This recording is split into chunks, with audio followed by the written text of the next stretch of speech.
بسم اللہ الرحمن الرحیم۔ السلام علیکم ویورز۔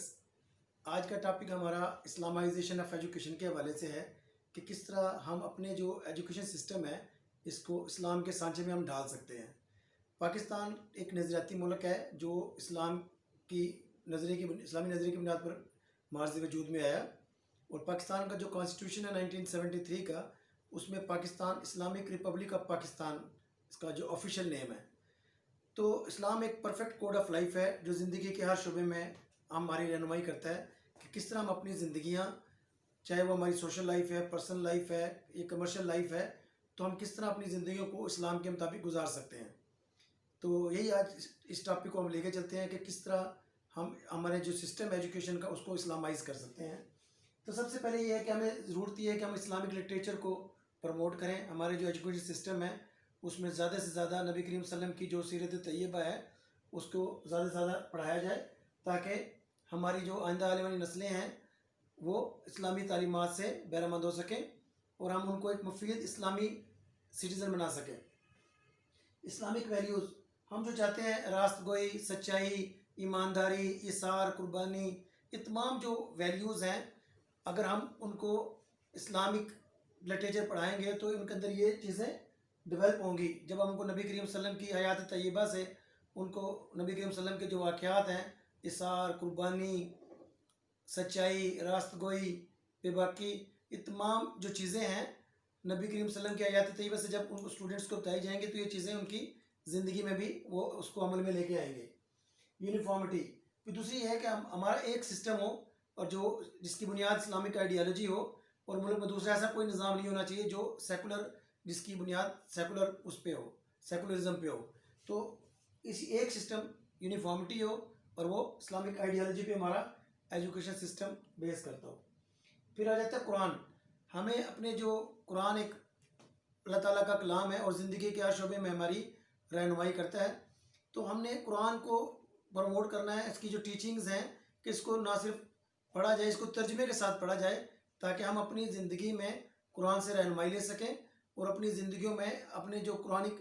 جو احکامات، اللہ تعالیٰ کے جو قرآن میں جو احکامات ہیں ان کو اپنی زندگی میں اس کو امپلیمنٹ کر سکیں۔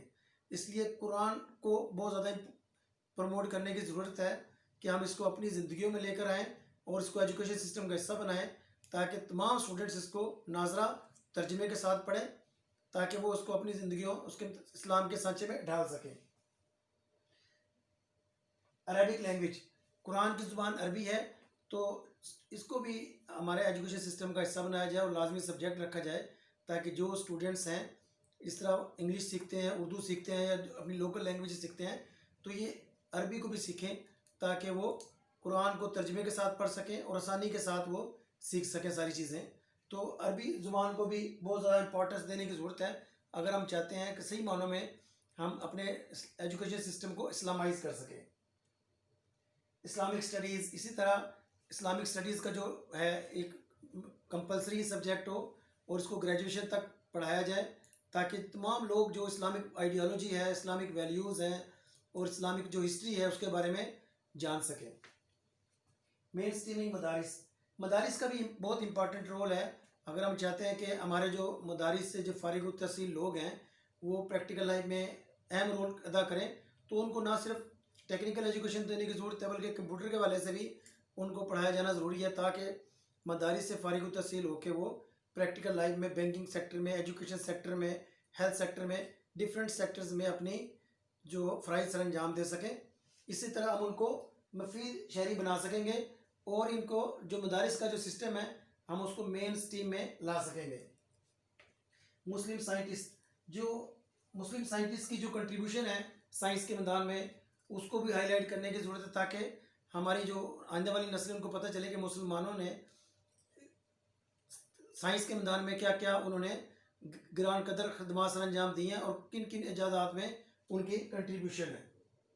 اسلامک اکنامکس، آج ہمارا جو سب سے بڑا ایشو یہ ہے کہ ہماری جو تجارت ہے وہ اسلام کے اصولوں کے مطابق نہیں ہے۔ ہماری جو ابھی آپ بینکنگ سیکٹر دیکھ لیں، اللہ تعالیٰ سود کو حرام قرار دیتا ہے اور زکوٰۃ کو کہتا ہے کہ آپ اس کو بڑھائیں، ٹھیک ہے، لیکن ہمارا جو پورا جو بینکنگ سسٹم ہے وہ سودی نظام پر مبنی ہے۔ ہمیں ضرورت یہ ہے کہ ہم اپنے جو اسلامک اکنامکس کے جو اصول ہیں تجارت کے جو اصول ہیں اس کو اپنایا جائے، تاکہ ہمارا معاشرہ ایسا مثالی معاشرہ ہو جس کو ہم دنیا میں مثال دے سکیں کہ یہ اسلام کی یہ تعلیمات ہیں، اور اس کو ہم نے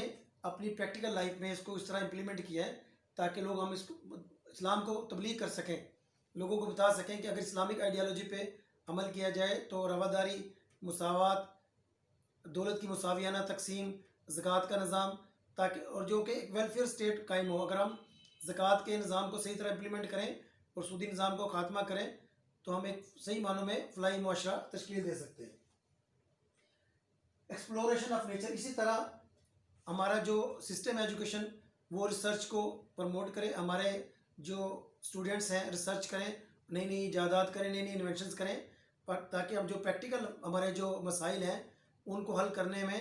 ہم ان سے مدد لے سکیں۔ تو جتنا ہم ریسرچ کو پروموٹ کریں گے اتنا ہی ہم ان سائنس اور ٹیکنالوجی میں آگے بڑھیں گے اور اپنے ملک کو خود مختار کریں گے، اور خود جو ہم بہت زیادہ ڈیپینڈ کرتے ہیں ویسٹ پہ، وہ ہماری ڈیپینڈنس کم ہوگی جتنا ہم اسلامک اصولوں کے مطابق اپنی ریسرچ کو فالو کریں گے۔ تو یہ کچھ چیزیں ایسی ہیں جس کو اگر ہم فالو کریں تو ہم اپنے سسٹم کو اسلامائز کر سکتے ہیں۔ تو ضرورت یہ ہے کہ نہ صرف پورے سسٹم کے اندر تبدیلیوں کی ضرورت ہے، نصاب کو تبدیل کیا جائے۔ فرض کریں اگر آپ میتھ پڑھاتے ہیں، میتھ میں ہم انٹرسٹ کو پڑھاتے ہیں، انٹرسٹ کے بجائے ہم بلا سودی جو بینکاری ہے، جو سود کے بغیر جو بینکاری ہے اس کو پروموٹ کیا جائے، اور زکوٰۃ کے نظام کو کوشش کی جائے کہ اس کو ہم جتنی زیادہ پروموٹ کر سکیں۔ تو ان اصولوں کو عمل کر کے ہم اپنے اسلامائزیشن آف ایجوکیشن کے آبجیکٹیوز کو اچیو کر سکتے ہیں۔ بہت شکریہ، اللہ حافظ۔